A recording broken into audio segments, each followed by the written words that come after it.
Hey guys, welcome to JD Shaukeen vlog. आज का video काफ़ी इंटरेस्टिंग होने वाला है क्योंकि मैं बात करूंगा ताजमहल की। Taj Mahal does not need any introduction, this wonder is famous world wide. अभी मैं निकल चुका हूं ताज विज़िट के लिए। फ्रेंड्स, अभी जा रहा हूं मैं ताजमहल देखने। मेरी एंट्री हो चुकी है और मेरे साथ गाइड होंगे, वो आपको पूरा इन्फॉर्म करेंगे ताजमहल के बारे में। तो चलिए।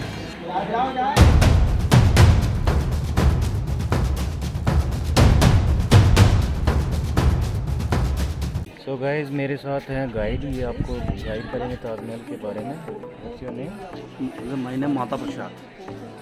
बताइए सर, इस समय आप यहाँ पर खड़े हैं, इस पूरे एरिया को फोर कोर्ट एरिया कहते हैं। फोर कोर्ट एरिया इसलिए कहते हैं, यहाँ पे 4 गेट है। जितना भी VIP एंड सेलिब्रेट आता है वो इसी गेट से एंट्रेंस होता है। शाही दरवाज़ा इसका नाम इसलिए पड़ा, जिन्होंने ताजमहल बनाया उनका नाम था शाहजहाँ। और शाहजहाँ वो ताजमहल में नहीं रहते थे, वो आगरा फोर्ट यानी आगरा किले के अंदर रहते थे। सर, शाहजहाँ जब ताजमहल के लिए आया करते थे तो इस गेट से एंट्रेंस होते थे, बड़े वाले गेट से। इस गेट की बॉटम द टॉप जो हाइट है वो 35 मीटर यानी 105 फीट। शाहजहाँ के पीछे जो सोल्जर्स हुआ करते थे वो स्मॉल वाले गेट से, जहाँ से लोग इस समय एग्जिट हो रहे हैं सर, वो सोल्जर इस गेट से एंट्रेंस होते थे। वो लोग झुककर जाया करते थे। शाहजहाँ पूरे इंडिया के किंग थे, यानी पूरे हिंदुस्तान के राजा। वो झुककर नहीं जाया करते थे, इसलिए इस गेट का नाम पड़ा है शाही दरवाज़ा। इंग्लिश में कहते हैं सर रॉयल गेट।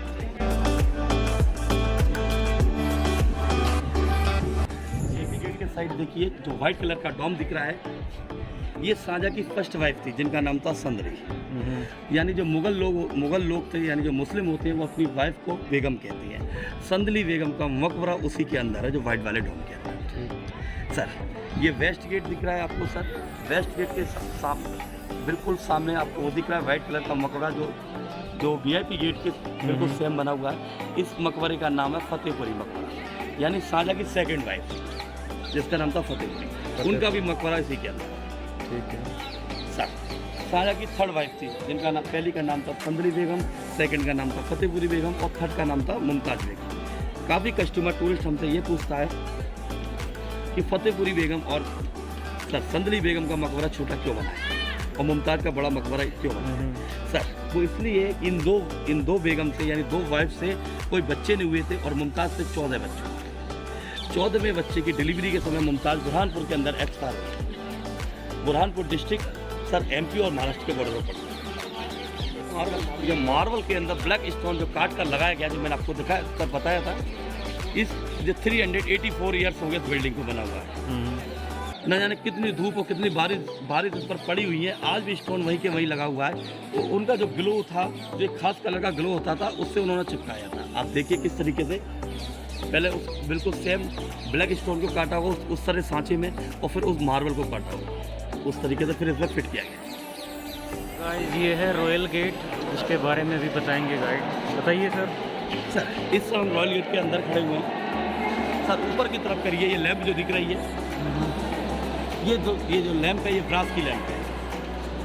1905 के अंदर जो ब्रिटिश गवर्नर थे लॉर्ड कर्जन ने ये ताजमहल को गिफ्ट की थी। 2 लैंप गिफ्ट की थी। बड़ा वाला लैंप रॉयल गेट के अंदर लगा हुआ है और छोटा वाला लैंप शाहजहाँ और मुमताज़ के ग्रेव के ऊपर लगा हुआ है। उस समय जो केरोसिन यानी मिट्टी के तेल से जलती थी, आज इसके अंदर सुप्रीम कोर्ट के ऑर्डर अनुसार लाइट लगा दी गई और लाइट।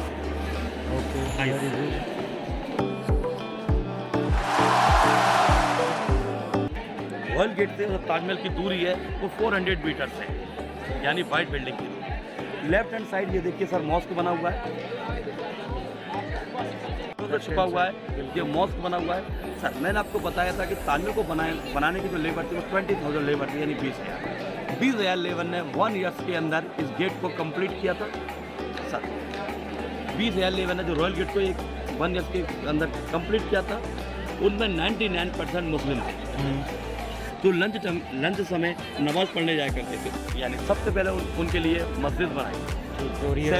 सेमेट्रिक ऑफ बैलेंस के लिए दूसरी तरफ ये गेस्ट हाउस बनाया, यानी जैसे मेहमान खाना कहते हैं।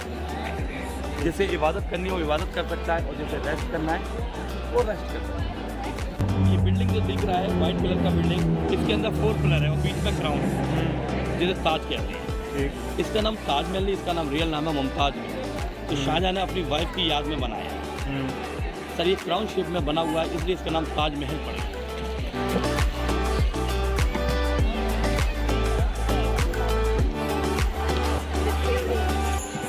ये ताजमहल का सेंटर टैंक है, ये बिल्कुल ताजमहल के सेंटर में बना हुआ है। ताजमहल का जो पूरा एरिया है वो 42 एकड़ के अंदर फैला हुआ है सर। सर ये सामने वाली जो बिल्डिंग देख रहे हैं, ये सामने वाली बिल्डिंग सर इसे नौबत खाना बिल्डिंग कहते हैं, ऐसा नहीं उर्दू में नौबत खाना।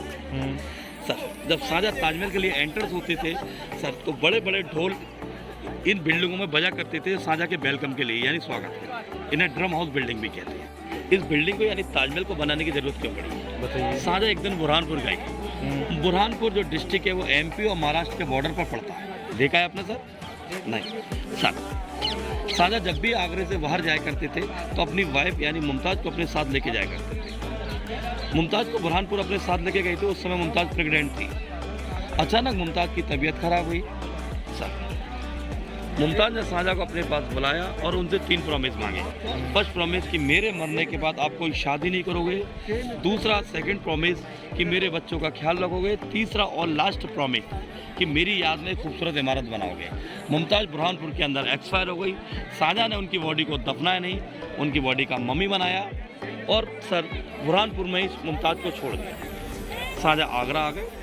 आगरा आने के बाद उन्होंने अपने आगरा फोर्ट यानी आगरा किले से 2 किलोमीटर दूरी पर इस बिल्डिंग का निर्माण कराया। इसके 3 बहुत महत्वपूर्ण कारण थे बनवाने के। पहला कारण ये था कि वो अपने आगरा फोर्ट से देखा करते थे कि बिल्डिंग में कितना काम हो रहा है। दूसरा कारण था कि जमुना नदी पास होने के कारण इतना बड़ा बिल्डिंग बनना है, इमारत बनना है, तो पानी की कोई कमी नहीं रहे। और तीसरा सबसे महत्वपूर्ण कारण ये था कि सर आगरे के अंदर कभी भी कोई अर्थक्वेक भूकंप वगैरह नहीं आया, इसलिए इस बिल्डिंग का निर्माण कराया। सर इस बिल्डिंग का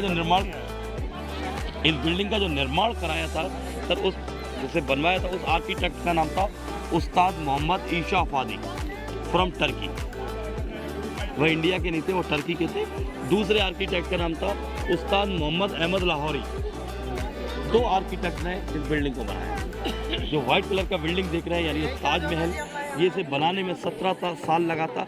और बाकी जितना भी रेड स्टोन का बिल्डिंग है, जैसे मॉस्क है, गेस्ट हाउस है, रॉयल गेट है, नौबत खाना है, और जितने भी रेड स्टोन के इसमें बाउंड्री वॉल हुआ है वो 5 साल में कंप्लीट हुआ। 17 + 5 टोटल 22। सर इसकी कीमत उस समय इसकी लागत आई थी 4 करोड़ रुपया। सर 4 करोड़ रुपया लागत आई थी। और सर ताजमहल को 20 साल में बनने में कंप्लीट में समय लगा था। वो दिन में काम करते थे, रात में काम नहीं करते थे। इस पूरे बिल्डिंग के अंदर कोई मशीनों का उपयोग नहीं किया गया है। इंसान और सर जो जानवर होते थे, एनिमल्स, जो एलिफेंट्स, हॉर्स वगैरह, उनकी मदद से पत्थर लाया जाता।